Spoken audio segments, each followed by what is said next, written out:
WhiskyJason here, whiskey from the viewpoint of an American in Germany tasting rare and exotic whiskeys. Today I have something from Bladnoch, from the Lowlands. Yay! This is Bladnoch 14. This is from this is Oloroso Sherry Casks. And this is the release 2021. Look at the beautiful, beautiful bottle. I call it a little bit of my perfume bottle. This is Whiskybase number 179438. And in 2020, this is 2021, I know, but I only have the numbers for 2020.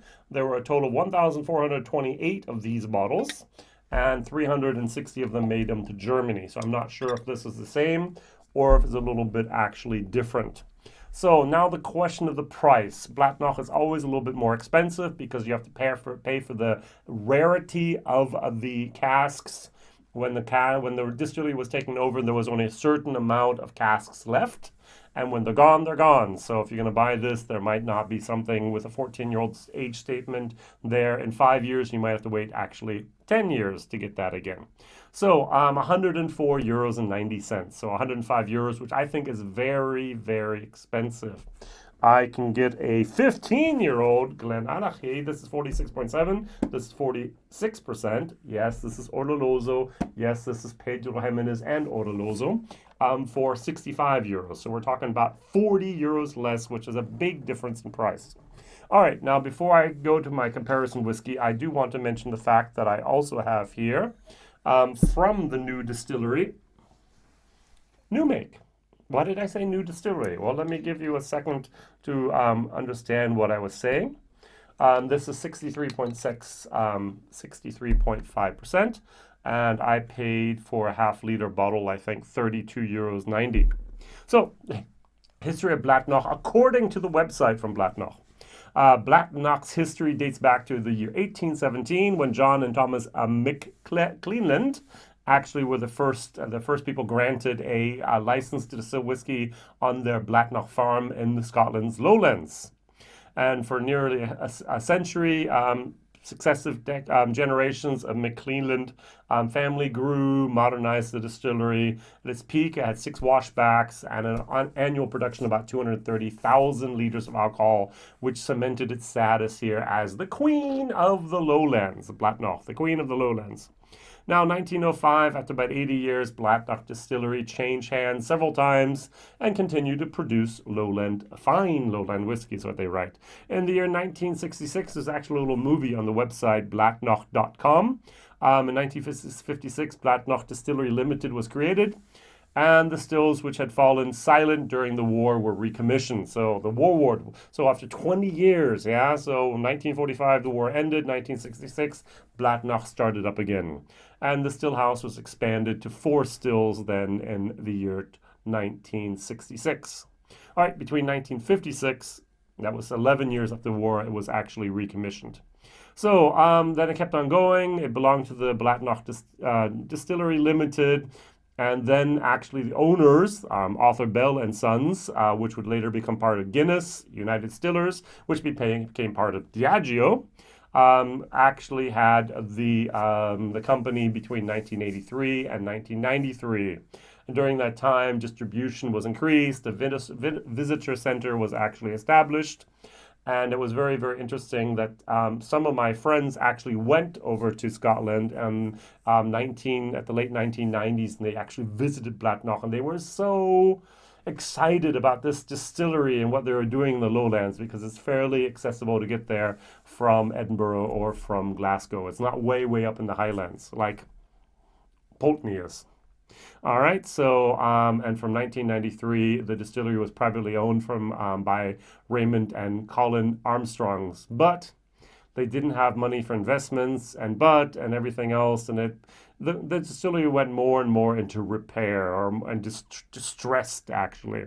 And then came the savior. A little ironic, a little sarcastic, maybe a little true. David Prior. He is an Australian entrepreneur, bought the company from Raymond and Colin Armstrong and began an extensive refurbishment.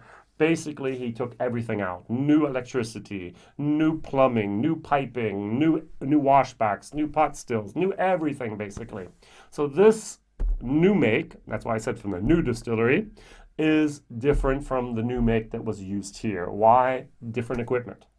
All right, and so anything you have from Bladnoch after 2017 basically is going to taste different than anything before that.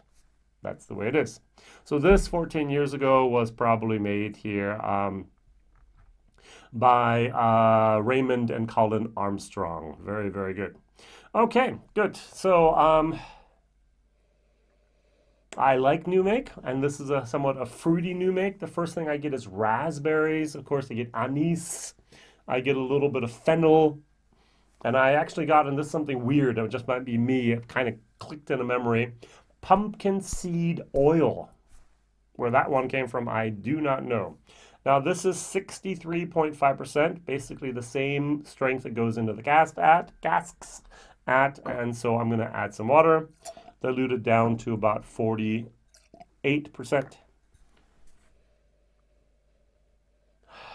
Very nice. I've had new make from a few different Scottish distilleries. The best was at the Limburg Whiskey Fair. I was at a tasting from Glenfiddich, and the German ambassador for Glenfiddich, he pulled out then a bottle of new make, and we tried it, and it was just beautiful. I really, really enjoyed that. I've had quite a few new makes from Ireland as well, and some other countries. Even a Buffalo Trace when I was at the distillery, they pulled out the White Dog. And so there are a few different things that you can have. In Germany at distilleries, I've tried new make as well. So you can actually have some very, very good stuff there to do, to try, and to enjoy. And it's totally different from the cask aged spirit we have later on.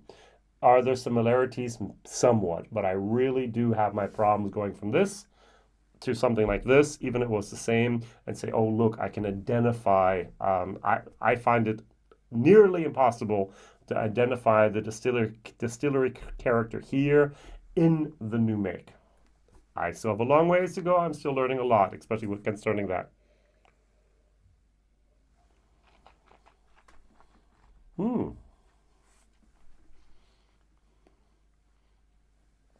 Fruity, a little bitey, a little edgy.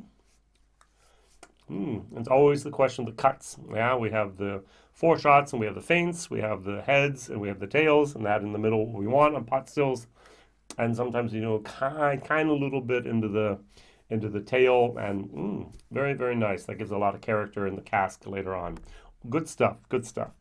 All right, so now what I'm going to do is I'm going to compare this whiskey to Glendronach 15. As I mentioned, 105 euros, 65 euros maybe. I've seen it under 60 euros over here in Germany. And so this is the difference. This is Pedro Jimenez and Oloroso. This is only 46%. This is 46.7. But I still do think that this comparison has its merit to see exactly what do I want and what am I willing to pay money for. Now you are paying the premium, as I mentioned, that the stock is very, very limited of this, and therefore you're going to have to pay maybe 20, maybe 30% more just to have that name Bladnoch at the moment. Now Oloroso, it's interesting. I'm learning more and more about sherry at the moment, and I'm finally getting that nutty moment. Some of the tasting notes that you should have for Oloroso sherry are these nutty aromas, especially these walnuts, maybe a little bit of polished balsamic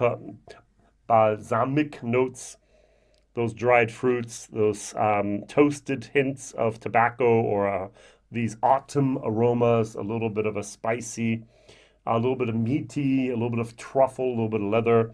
I sometimes get like a type of marshmallow, type of mushroom. No marshmallow here, more of a mushroom moment. Very, very nice. Is it worth 105 euros? No. Over here, the Glenallachie. Oh, darker, richer. It's interesting. I get a little bit of wood on this. After I drink it, I've done my German video already. I noticed that the wood actually comes much more forward than it was beforehand. I do get a tiny little bit of a dark chocolate European oak moment here. I'm not sure if there's European oak in here, but it sure does taste like it. And here we have more of a milk chocolatey type of moment. Cheers.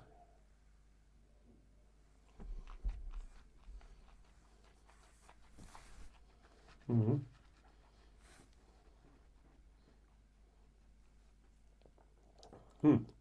There's a little bit of a bite for the 46.7%, and there's a lot of a. The Oloroso is more dominant on the nose than it is on palate, first of all. The wood is what really is primarily in the forefront, and then a little bit of secondary in the background is the sherry redness, the berries, I have a red plum that comes through here very nicely. Is it a good whiskey? Yes. Is it a great whiskey? I'm sorry, unfortunately, no. This is a C++ whiskey. And the value for money for this, 106 euros, is just way overpriced in my personal opinion. Everything from Bladnoch. You're going to pay that premium of 20 to 30% because of the new distillery, the new owner, and the limited amount of casks available. And still, even though I remember that, I'm saying, like, but I can get this for 40 euros less. And to be very honest, this tastes better. I almost pulled out my Glendronach 15 to share it with. Then I realized, no, Jason, don't touch the Glendronach 15. We have now, at least in Europe, we've received the first load of new 15, and the word non-chilled filter is no longer on there. Ooh, and so everyone's flipping out and buying the old bottles, not the old bottles before they was discontinued, but the new old bottles. And now everyone wants those that are still chill filtered, and they're gonna hoard them and bunker them and have a stash away of maybe 2 cases, so 12 bottles someplace. So for the next 6 or 8 years, it'll be going to be enough until something else happens. Who knows? All right, and so if you try this, 1 second. Cleanse the palate.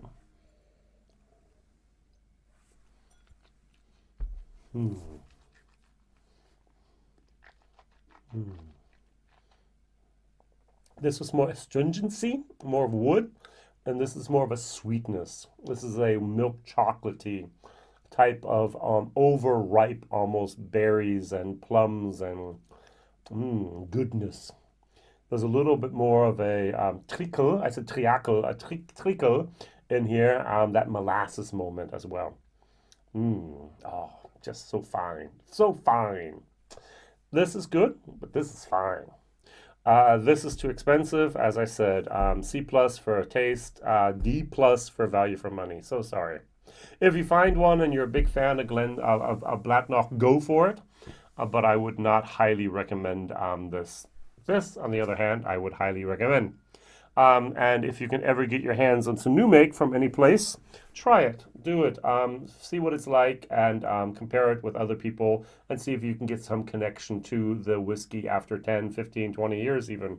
That would really amaze me. All right, WhiskyJason here, whiskey from the viewpoint of an American. What Bladnoch bottling did you like the best so far? Ralphie liked the 11-year-old.